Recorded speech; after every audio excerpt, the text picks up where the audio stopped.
Hello everybody. So this is a continuation video. In the previous video, I've already taught what is the concept of share, what exactly share is. In the previous video, I clearly compared the concept of share with a full cake or a pizza. Like for example, if you divide the whole cake or a pizza into slices and each person takes one slice, so each slice would be regarded as one share out of the whole cake or one share out of the whole pizza. In the same way, the concept of share is in companies or in company law is also regarded in the same way.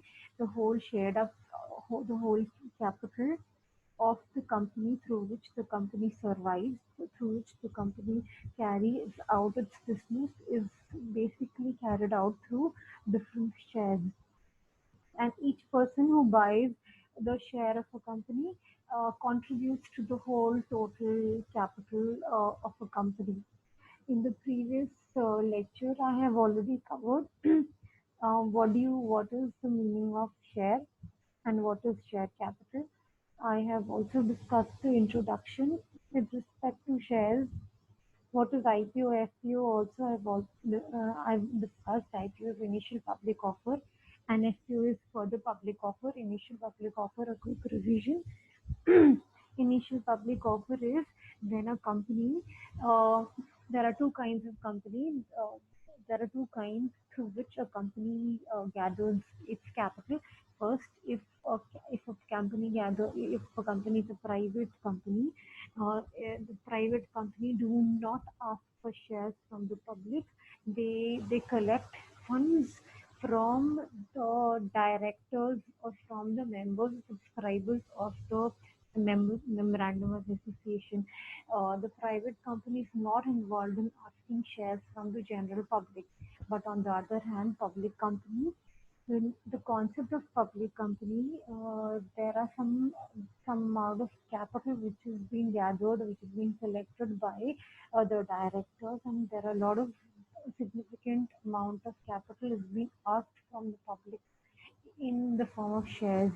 So when the company asks and puts an IPO or asks and appeals or offers the general public to buy a share of their particular company, the first public offer which the company makes is known as an IPO. There are a lot of times when you actually talk about investment, if you actually talk about shares, you will eventually come to know that there are a lot of IPOs which are generated, which come into the market every day or every week. In the last video, I had a talk with you regarding an IPO of a company named Rosary, which actually gained profits uh, in the lately. Uh, Slowly and gradually, because of the lockdown, the per capital share or per value of share decreased, but now the share values each company is increasing day by day because economy is getting stabilized gradually. So the concept of IPO is when the company asks for from public to invest in their particular company and makes an offer to the general public. The first offer which is made by the company is known as initial public offer.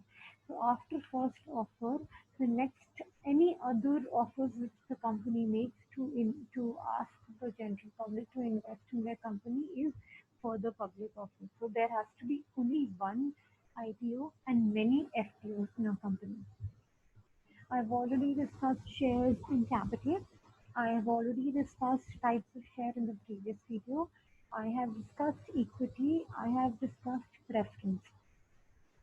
But I have to discuss types of preference shares. Now, uh, preference shares can be divided on the basis of convertibility. There are two. First is convertible preference shares, and second is non-convertible preference shares. The preference shares which can be converted into equity shares. So I told you the difference between equity and preference shares. Equity shares equity, the different, both are shares, but both of them are different types of shares. Uh, Equity share is a risky business, but preference shares is a very safe option. If you invest your money in preference shares, you get a fixed rate of interest, a fixed dividend every month or every significant time. But in equity, it is not that. Equity, the dividend depends on on how much profits a company make. So in case of earning through equity shares is very risky. There are a lot of times when you earn a lot of money, or you get profits in a huge number. But the concept, but preference shares is comparatively safer option. You get same rate of interest the whole time. So this is the difference between equity and preference. Now convertible preference shares can be converted. There are shares when preference shares can be converted to equity shares at the option of the holders after a fixed period according to the terms and conditions of their issue. And non-convertible preference shares which cannot be converted. Then on the basis of redemption, there is redeemable preference shares and irredeemable preference shares. Uh, Redeemable preference shares is the preference shares which can be redeemed or repaid after the expiry of a fixed period or after giving the prescribed notice as desired by the company. So redeemable preference shares, the meaning of this particular concept of type of shares derived from the name itself. The redeemable means repayment. Redeemable shares, preference shares are those shares which can be repaid after the expiry of a fixed period as per the prescribed notice desired by the company. The terms of redemption are announced at the time of the issue of such shares. So basically, redeemable, you are able to repay, or they can they can be repaid after the expiry of fixed period. So for example, a preference share, you bought a preference share uh, for a period of 5 months. So 5 months after the expiry of the 5 months, you get a repayment of the shares which you invested. It can be. So terms and conditions depends on the redeemable preference shares only, and non-redeemable preference shares which cannot be redeemed during the lifetime of a company. The amount of such shares is paid at the liquidation of the company. Normally, what happens when the company is at the dissolution stage, the preference shares are paid the first. They are paid the first.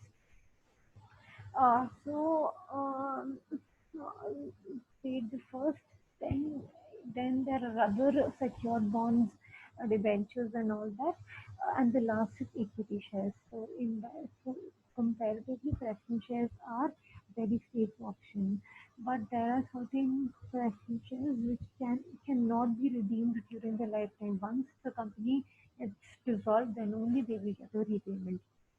So, for example, you were interested in investing in preference shares of XYZ company only for 5 years, but and after 5 years you start investing in that company, but the returns of uh, this particular share gets after the company gets dissolved or during the liquidation of a company, but redeemable after the 5 years of you investing in a particular preference shares. After 5 years, you will get full repayment of the preference shares you have invested. Then next is cumulative preference shares and non-cumulative preference shares. The unpaid dividends on preference shares are treated as arrears and are carried forward to subsequent years.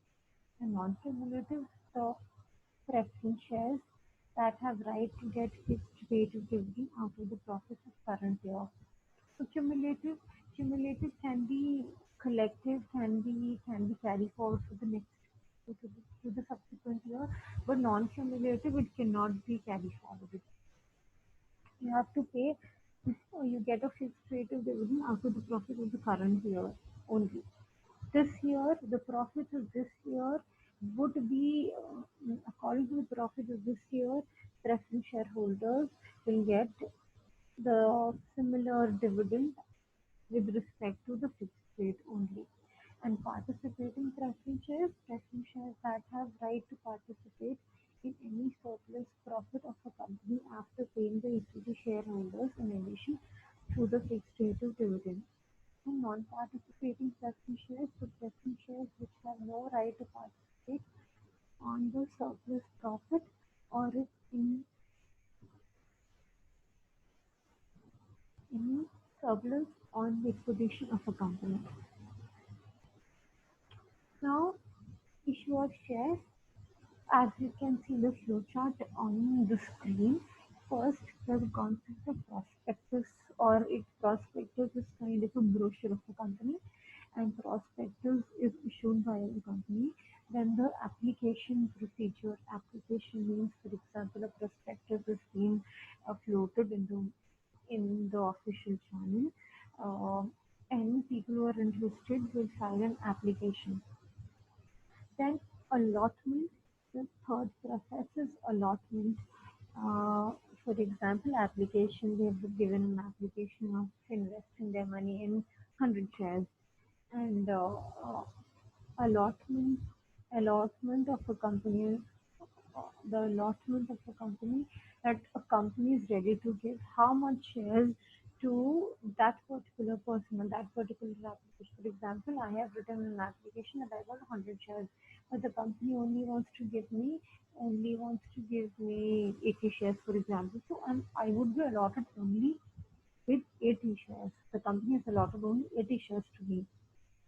Then allotment can also be in calls. So after the allotment, the company you will have to the person has to pay the the subscribed shares which the investors have allotted, that have been in calls.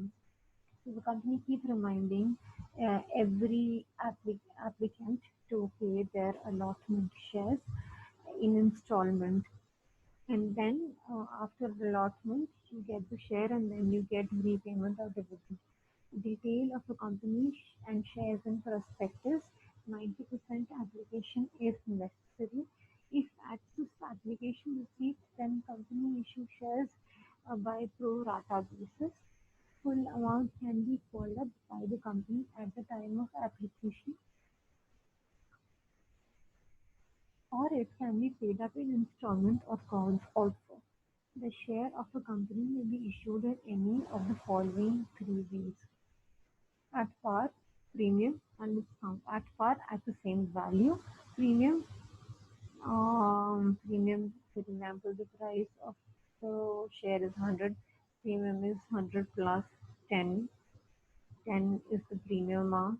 Discount is 10% of discount which you get. The issue of shares for consideration other than cash, for example, issue of shares to vendors, to promoters. In this case, not every applicant or not every investor to a company uh, invests its money only for cash. There are uh, you can other ways through which you can grant shares to the particular company. That can be in fine, or it can be in any kind of service, like promoters. Promoters buy shares, but they need not pay because they are delivering their promotion activities. Forfeiture, when a investor is not able to pay their allotted shares fully after three calls also, then the company forfeits its shares. By that, when the company has already sold the shares, and the company now wants to buy those shares again from the general public is buyback. Right shares and redemption of preference shares and debenture. Now, I hope you have understood the concept of shares in a very nice way. A quick revision to what we have done in these two videos. I've already covered what is a share. I have covered introduction of ICO and FPO. I've also covered uh, the characteristics of the share. I have covered what are the different types of shares, equity shares and preference shares, and what are the characteristics of equity and preference and difference between the two. I have covered each. There were a lot of different types of preference shares on the basis of convertibility, on the basis of redemption, on the basis of right to arrears and dividend, on the basis of further rights with respect to profits.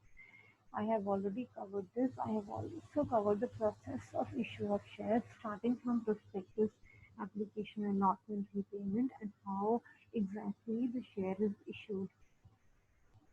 I've also covered the concept of forfeiture buyback, although I will cover that in the next videos also.